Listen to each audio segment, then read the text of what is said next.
Good evening and welcome to episode 35 of the Eve Prosper Market Show. The hiatus has ended and we are back on a weekly schedule, same regular time, regular space, and also now dual streaming over to YouTube. So if you are a YouTube subscriber, you can subscribe to the announcement, which I'll do probably a couple of days ahead of the actual event.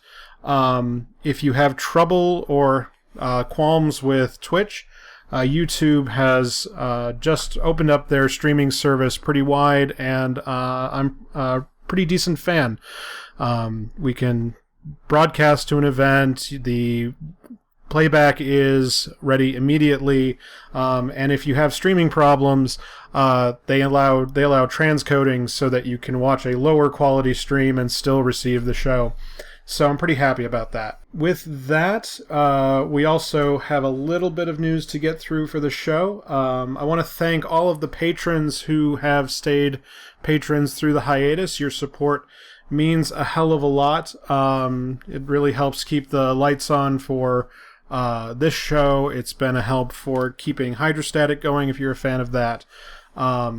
We should be back in the swing of things going forward, so if you have adjusted your patronage or would like to subscribe as a patron, your support would be greatly appreciated. All you have to remember is Eve Prosper, and you can find us there pretty easily.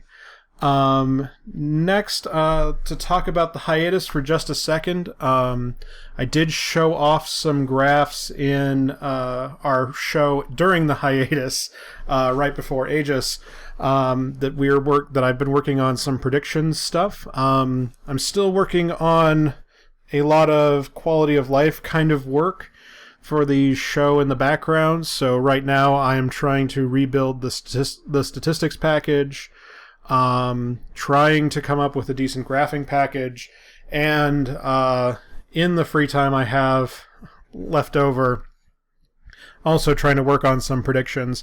I'm hoping to have a lot more of the graphing stuff figured out by October is kind of the goal at the moment, so we can get more different graphs, we can start doing indices, we can start doing predictions, but that needs some work. So that's in the works. We went from a minimum flag count when we left the show at 425, and now that we're back, we're seeing flags up above 500, 550. So that's encouraging for me. It means there's stuff to talk about and there's news to report, and the show stays fresh for you guys and for me. Last, I'd like to go send a shout out to New Eden Update. They do a 5-day-a-week podcast with a news review. It's like 5 to 7 minutes. It is short. It is sweet. I'm a huge fan of it. If you guys want news, I'm going to actually try to start backing off how much news we report on this show and start... and you should go and subscribe to them for more of your news fix if that's your thing. So, let's go ahead and get into the show. First, let's start with in-game news. We're going to start with the Galetea release. Was a little over a week ago. And there have been a lot of stability issues. There was a multi-box issue where you could only log in one account instead of multiple alts. This has been fixed. There was also a problem just a couple of days ago that people were trapped in JITA. You could not leave. I believe that if you undocked from JITA 4.4, you could not warp away or dock. That has been fixed. There's also been the Drifter incursions have been rolled back for further review. I know that CCP is working pretty hard, and rumor mill is that it will come back out as a hotfix, and we'll talk a little bit more about that a little bit later in the show when we get to we talk about Entosis modules. Also, the starter pack is on the Humble Bundle at the moment. If you need a new account, it's a pretty great way to get started. If you are starting a new account, you should also keep in mind that there are the training boosters on those those starter packs. So they give you like a 30-day boost to your attributes to train almost at double speed. They're a great way to start a brand new account. Go ahead and read up on them. They do have some weird rules, but they're pretty awesome utilities. So moving on, let's talk about CCP Quant has been releasing some pretty neato data. Specifically, put a challenge out to the community after the alt login snafu that to have the community guess on average how many accounts per player are there. And there was a whole thread of guesses. I ended up guessing a little too high at like 1.86.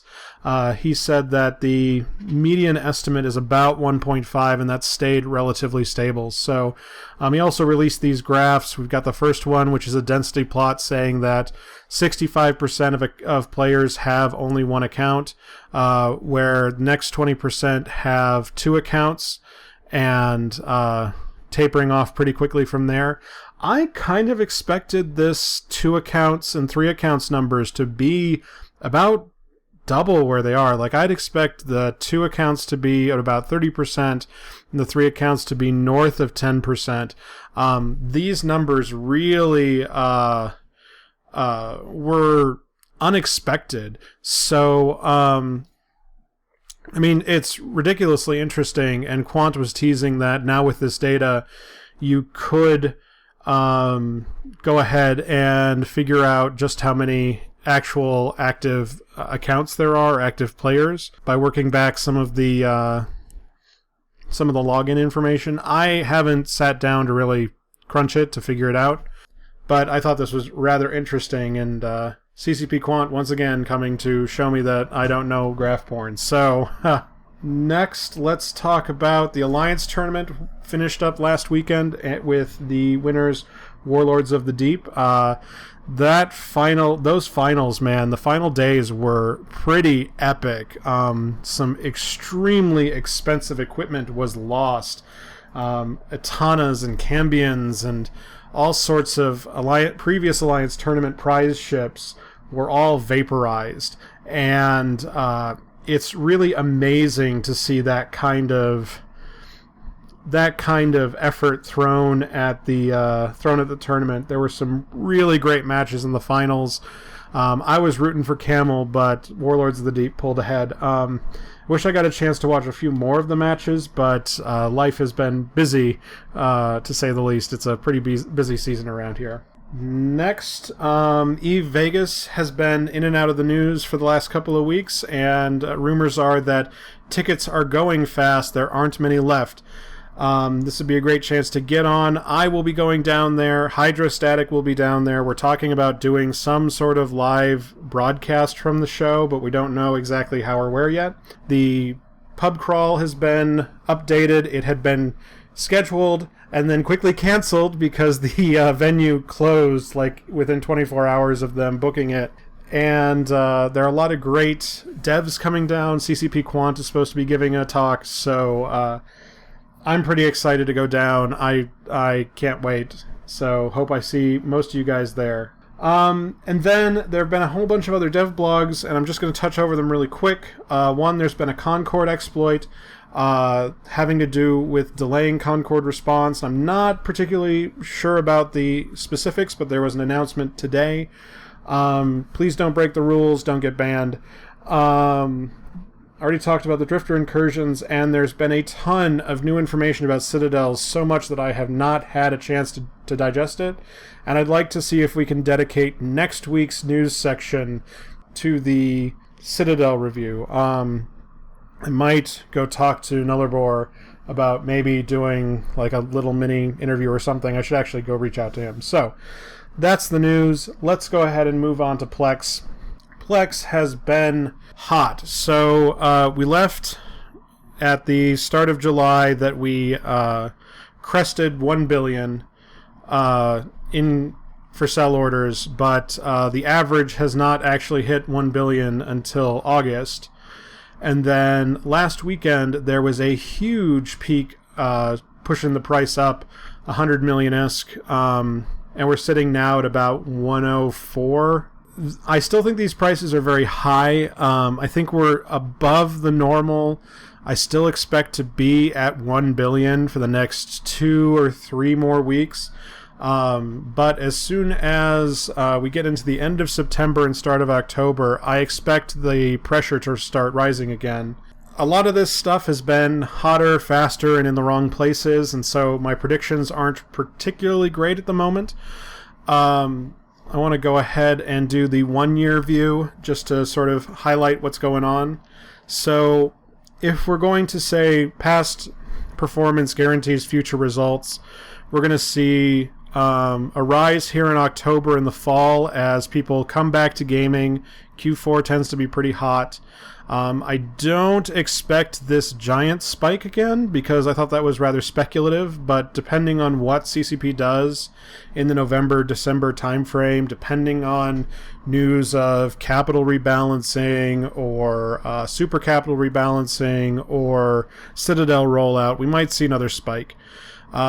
I think that our prices down in the 800s all through the winter and spring was a bit of an anomaly. There may have been some action by ECB. There may have been less speculation by players. It's hard to say. There were a lot of sales. It was hard to spend full price for a Plex during the spring. And as soon as those sales dried out, we really started to see us back on the ramp. I expected this flat area to stay flat for longer, but we'll see what's going on. Next, we're going to go on to the buy and sell information, looking at RMT tokens, and you will see that I have a big black box. It turns out that we had a bit of an error on the server that hosts the buy and sell data from Eve Central. It overflowed, and we didn't manage to catch it for 2 weeks. So you will see this 2-week blacked out window for the next several weeks as that rolls off. I'm working with some people to try and backfill some of the important information, things like Plex, things like minerals, but we're just going to have to get used to this for a little bit. There isn't a ton of volatility in that window to talk about, but that's where we are with the graphs. So pardon my dust. To talk about the RMT tokens, I'm finding it interesting that the Resculpt certificate sell orders have finally got to parity with their expected price. This has nothing about volume in it, though, so this might just be somebody has bought out a bunch of the things and is holding the price where it is.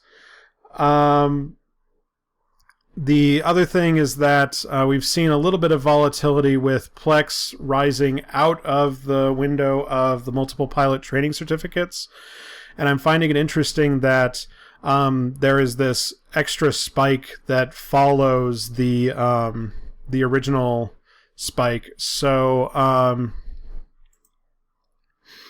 the behavior here is pretty interesting. The fact that we see a ripple go through, and we're still seeing pretty generous margins on the multiple pilot training certificates. Moving on to Plex prices themselves. Again, we're going to have a blank window.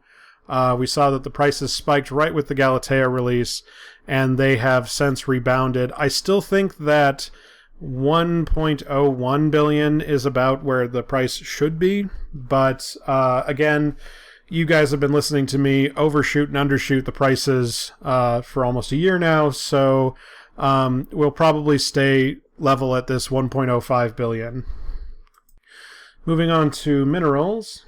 Tritanium is moving up, finding this interesting that we bottomed out around 5.1, and we're rising towards 5.5. I don't really have a great reason behind this. We're probably seeing more local supply in nullsec, constraining the actual supply in highsec, so there's less demand, there's less supply coming out. This is all highsec miners probably doing the stuff, and they may be getting pulled away by renter empires who say, come mine for us and we'll pay you, you can mine all the shiny stuff. So nothing out of the normal. I think this is still a pretty normal Tritanium price. I think it'll stay on the trend. I have a hard time believing it'll go over 5.5 though. Moving on to Pyrite, we're seeing a similar trend. We bottomed out around 10.5 and we're moving up towards 11.5. Again, same story as before. I kind of expect this to level out at 11.5, but we'll see. That's a pretty weak guess on my part. Mexilon. Now, Mexilon was extremely interesting. I put out a price alert on the Twitter, which is why you should subscribe to the show, Eve Prosper, on Twitter. And this peaked out because of the materials for Citadels were announced, and with that, the expected bottleneck for building these enormous structures came on Mexilon. I've told you guys before that Mexilon is a bit of a canary in the coal mine. If it ends up stable, it's kind of an unstable equilibrium. We have been in low Mexilon prices because capital production has been low. Without a whole bunch of need for capital production, we will see Mexilon tend to be a little bit low. HiSec doesn't consume that much. Only the really big stuff does Mexilon become a problem. Now, as you go up in the production chain to your capitals and your super capitals and now your citadels, what happens is that you can source the Trit and the Pyrite and the Isogen locally. You can get the Megasite and the Zydrine easily enough. It's pretty cheap to move. It's lightweight in comparison. But Mexilon becomes this burden where you can't mine enough locally and you can't ship enough because it costs a lot as far as value per meter cubed. And so what we're seeing is Mexilon is climbing, and I actually expect it to top out around 60. I think that right now we're going to be capped at like 56, 55, 56. But as we head into the winter and as more announcements come out and the future of Citadels gets solidified, also as the announcements around capital rebalancing comes out, I expect this to go all the way up to 60, and we'll see where it goes. You could sell now. Selling now, you'd be able to count your money. I have a hard time believing we'll go below 50, but it still has room to climb in my opinion. So just to give it a look, and I'm really sorry that this cut out where it did because all the action in the reset. But we saw it go from one normal, and then the dev blogs come out, and it's completely reset. So, GG, I really hope you bought in. I wasn't right. I was right on the outcome. I was not right on the cause, but I still think it has room to climb. Moving on, Isogen is up only slightly. I don't think there's a whole bunch to say. It peaked at 120, and I think it's going to come down. If it comes below 110, it'd be a good chance to buy. I think it might do a bounce at 110 and head back up to 120. But again, that's kind of a risky bet. We'll see where it goes in the next week. Noxium is doing a similar pattern. We saw it hit 600. And it's falling. Not sure where the bottom is on Noxium. It could go all the way. It could go south of 450, but we'll see. We'll see where that ends up landing. This one's a bit of a riskier one. You're going to be catching a falling knife, but that's what I expect here. Zydrine has been slumping. We saw it up at 1500. For the last while, ever since the rebalance was announced for where they doubled the amount of Zydrine coming out and doubled the amount of Zydrine required to do building, we've seen what probably looks like a oversupply coming out of nullsec as miners are basically mining away their margin. We're seeing probably a pretty decent oversupply.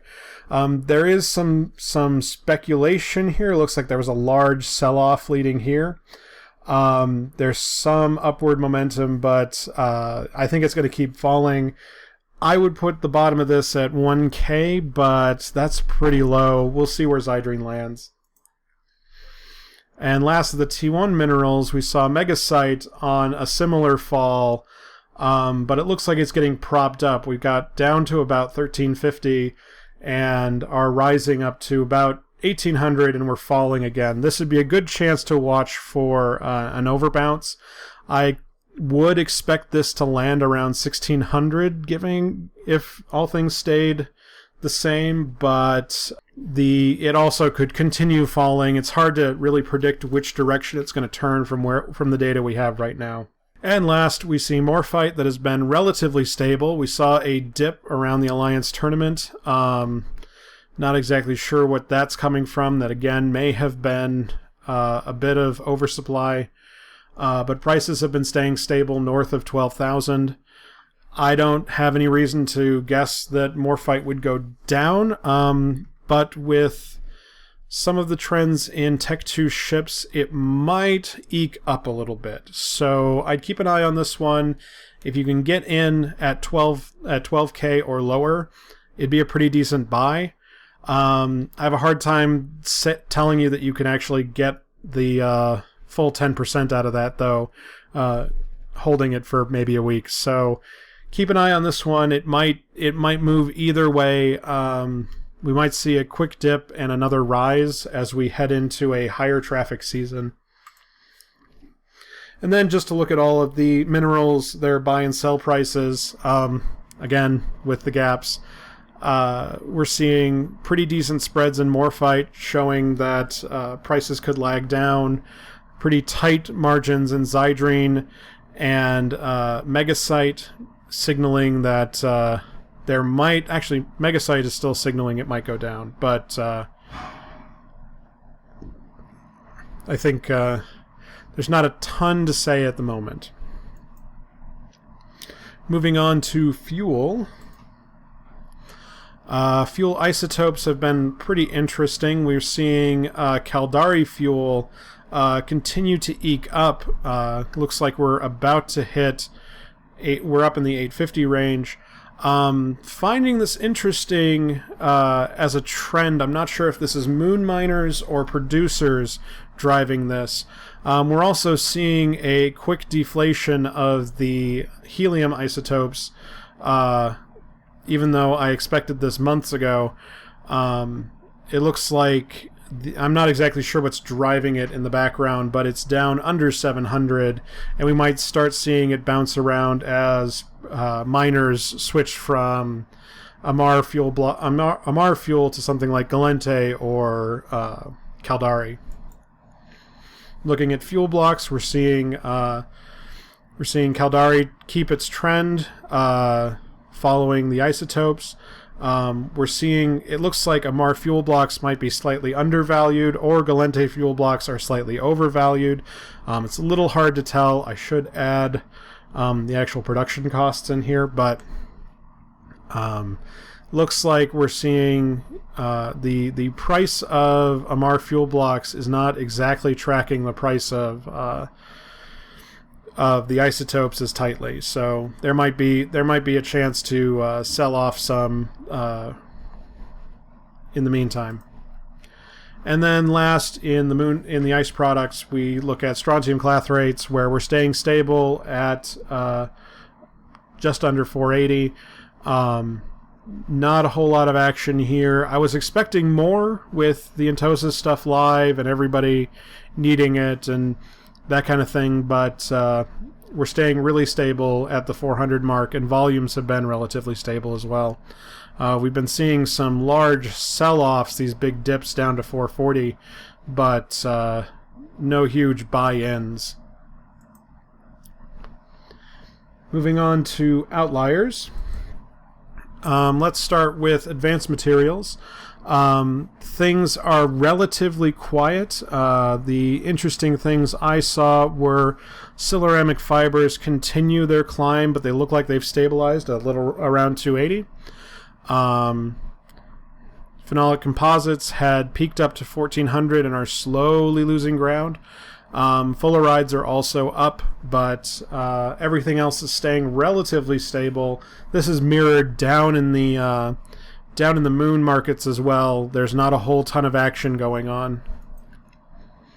Neodymium is one of the few bright spots, but again, we're reaching instability. If you have your hands on some neodymium, you need to go sell it, and expect this to bounce if it drops. So keep an eye on this. You may get a chance to buy up some pretty cheap and turn it around for a quick buck when it bounces. Cesium is another interesting one. We were at 5K and we've been dropping rather quickly. Haven't quite reached the floor. It looks like the floor might be around 4K. Again, I kind of expect this one to bounce, but there may just be a glut of an oversupply at the moment, so we'll see where this one goes. Moving on to PI markets, self-harmonizing power cores were rather interesting. All the other P4s are very stable at the moment, but power cores have taken a huge drop in value. We're not quite all the way down to unstable territory where we're hitting the oversold bar, but we've basically reset the price back 2 months. So I hope you got rid of your self-harmonizing power cores. I also have a hard time giving advice on whether to buy in the hopes that it'll rebound. It's about of a 50-50 shot at this point. So, and I also don't expect that to come back very quickly. So I kind of expect this to be a slow drive unless they are going to be consumed in significant quantities in the citadels.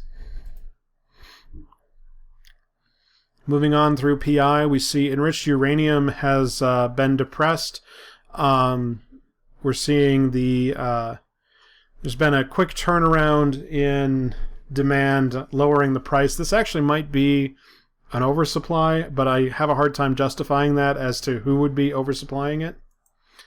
We're seeing something similar in mechanical parts where it just looks like we flipped a switch and we're heading down. It's really hard to predict where this is going to land at the moment.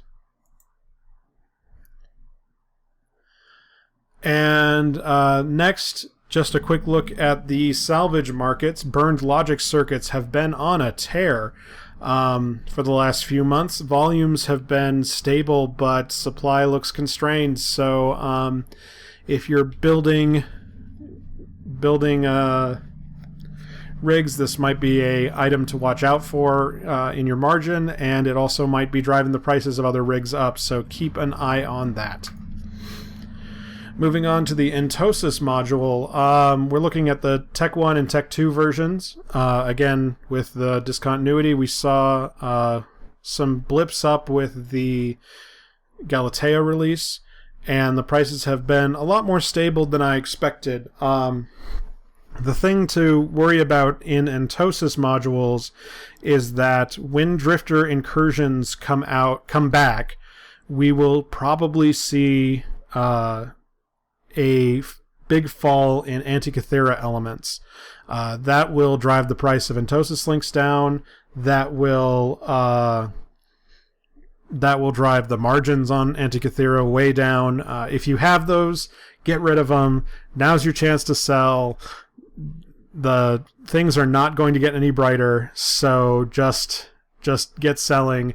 And if you're producing Entosis links, I would hold off for maybe 2 weeks and find something else to produce, because I think this one is going to fall relatively sharply once Drifter incursions actually come back.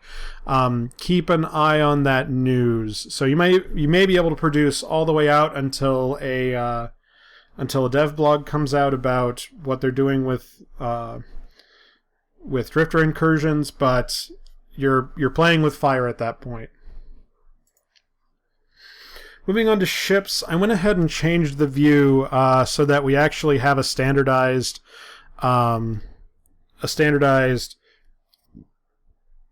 axis on this one. We're looking at interceptors at the moment, and these have been hotly contested because of Fozisov and the Troll Scepter idea. We're seeing extremely popular Crow and Raptor fits. Also, the Malediction has been popular recently. But it's worth noting that not all interceptors are really following through on this. We're seeing that, like, the Raptor with its I want to say it's a missile bonus, but I'm probably going to get called out for it, is extremely popular. But the actual ending prices of these things, we're seeing the market come to wipe out the margins. So for all of the people who were crying that Fazisov was the end of the world and that these troll scepters are really destroying the market, well, I mean, producers are either meeting demand or people are getting rid of their troll scepters, because we're not much higher right now than were when we before the patch came out. So moving on to bombers. Bombers are another interesting spike. Looks like the Imperium was picking up Manticores and Purifiers in their fight in Providence right after Galatea. Looks like we're coming back down to normal, but we're still seeing pretty decent spreads on the Hounds and the Purifiers at the moment. Nobody's a fan of the Nemesis, which is sad. It's actually one of my favorite models, but we don't buy on pretty, do we? Moving on to hacks, I need to play with this particular graph a little bit more to really show what I wanted to show. We're seeing that even though the reign of the Ishtar is over, the Cerberus has been a popular go-to since the Ishtar nerfs. Not exactly sure what the doctrine is for the Cerberus specifically, but it looks like we're heading into a world of missile doctrines into the winter. So if you want a prediction for what to do for the next 3 months, I would bet on missiles, because the Cerberus is pretty hot. We'll see in a bit that the Drake has been up and down. I think we're going to see the resurgence of missile doctrines through the end of the year, especially since the reign as the reign of the drone doctrine closes. So we'll see what goes on in the next couple of months. Moving on, this one's out of order. The Gecko drone. So this is a little interesting. Fozzie said on the Alliance tournament stream, I believe, that CCP intends to never make another Gecko. That all of the Geckos that are in the game are all the Geckos that are in the game, just like the yachts and the Zephyrs and all of the other special ships except for the Gnosis are expected to be, as they're destroyed, they're gone. And this has been driving a speculative spike in Geckos. I think that it's a little bit in bubble territory at the moment. This would be a good one to watch. I have a really hard time telling anyone to sell their Geckos, because I think they're a really amazing tool to have in your pocket. But if you watch this one closely, there may be a bubble burst in the next week, maybe month, in the next 1 to 4 weeks. And it'll be one of the best opportunities you're going to get to stock up on Geckos. So keep a close eye if you need Geckos, because I think that we're going to see some volatility going into October. And I would love to stock up personally, not to sell, but to keep and hoard. Similarly, the Gila has been spiking up, and again, not really sure what's driving this one, because I haven't heard any particular spikes about new doctrine changes. They weren't particularly popular in the Alliance tournament.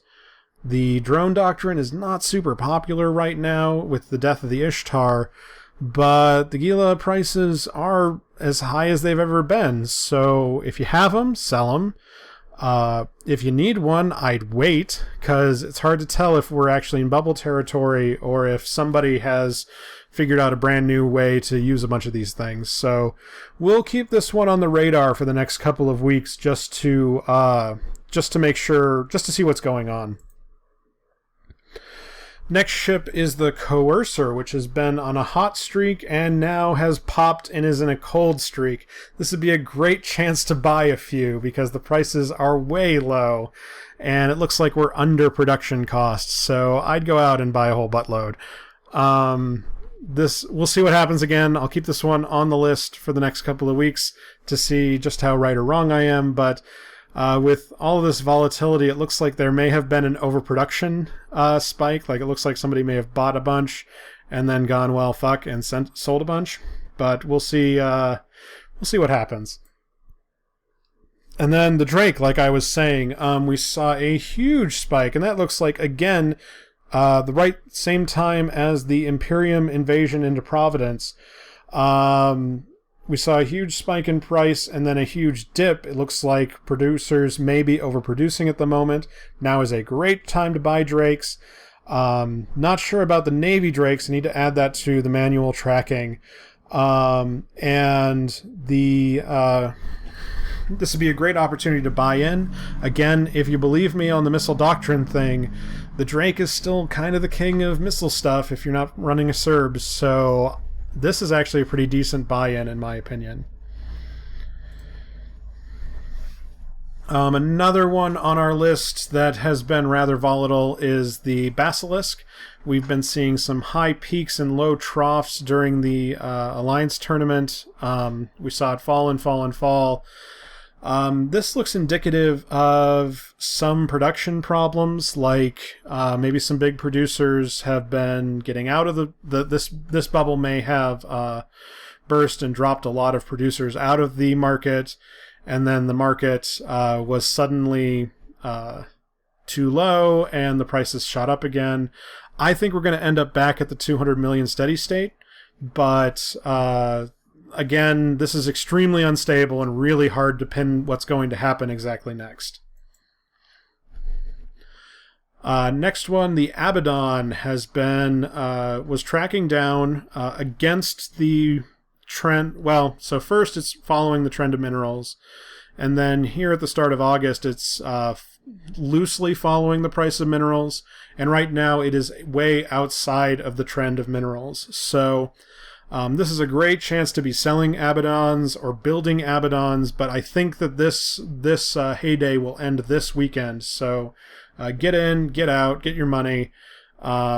Keep a close eye. The volumes in this market are pretty low. We're seeing something around 20, 25 a day, so don't everybody jump on the same thing. Next special edition ship. We've brought this one up a couple of times, but the Zephyr, a particularly interesting ship, one of my favorite designs of a ship, looks like they're... So what I think happened is that Galetea was released. People said, oh man, those drifter incursions came out.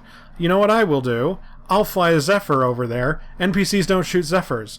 Except, spoiler alert, drifters shoot Zephyrs. So, yeah, the... Don't buy into this bubble.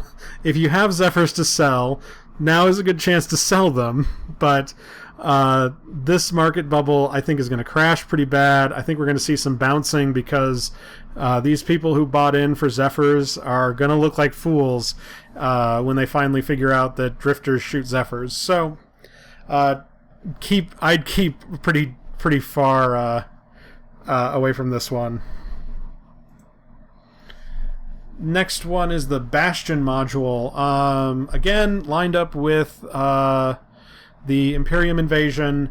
Not really sure why. The Bastion. So this was a popular item in the Alliance tournament last year because it allowed one Marauder to really drive the combat in the bubble. Bastion modules were banned this time around. This kind of looks more speculative than doctrine at the moment, so I'm not really sure what's going on here. I expect producers to make this bounce, though, as we crash down under 60 million at the moment. Or 6 million, I can't tell with the edge there. As we go through the rest of the modules, we're almost done here. Imperial Navy heatsink has been peaking up and falling down. I think now is a good chance to buy an Imperial Navy heatsink if you need one. Prices I expect to go up over the weekend, but not sure exactly where. It kind of looks like we're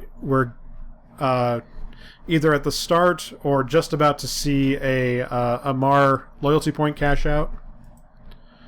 Another interesting one is custom office gantries have been going wild, and again, this probably has to do with the Imperium invasion, as they have to replace all the POCOs that get blown up.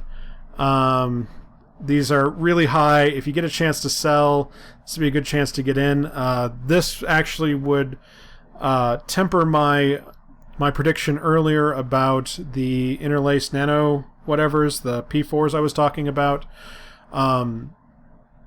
If these continue to stay high in price, we may see a shortage of P4s coming through and a glut of demand, but we also might be seeing that there's nothing much more to do in Providence and the war is over. So, last but not least, we're going to do a quick prediction review. We're going to go to the last thing I've been tracking rather closely for the last few months, has been jump freighters. We've been seeing them waffle pretty strongly on the Anshar and the Nomad. It looks like the Ark and the Rhea are stabilized, but the Anshar is particularly high right now, so this would be a good chance to sell if you have any. I think this is going to cause a crash down towards 6 billion. I think this is going to prompt producers to overproduce. And Nomads are rising, and I expect them to continue rising for the next little bit. With that is a show. I want to thank everyone who has tuned in live, both on Twitch and on YouTube.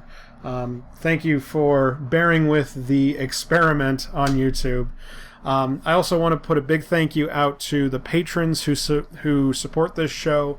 It really means a lot. It does a lot for keeping this show on the air and paying the bills that come along with producing the show and the content. The last thank you I want to go put out is once again to New Eden Update, who is doing an amazing news show, I believe 5 times a week. It's a great, quick little news podcast. It's in and it's out, and it tells you where to go get the stuff you want to know about. I really love what they've been doing over there. So that's New Eden Update. Again, if you love the show, make sure you subscribe. All you have to remember is Eve Prosper. That'll get you to Twitch, Twitter, YouTube, the blog, the podcast, and our Patreon. I've been your host, Lockefox. We'll be back again next week, same time, Friday 0200, live on both Twitch and YouTube. And we'll have this show out in just a bit.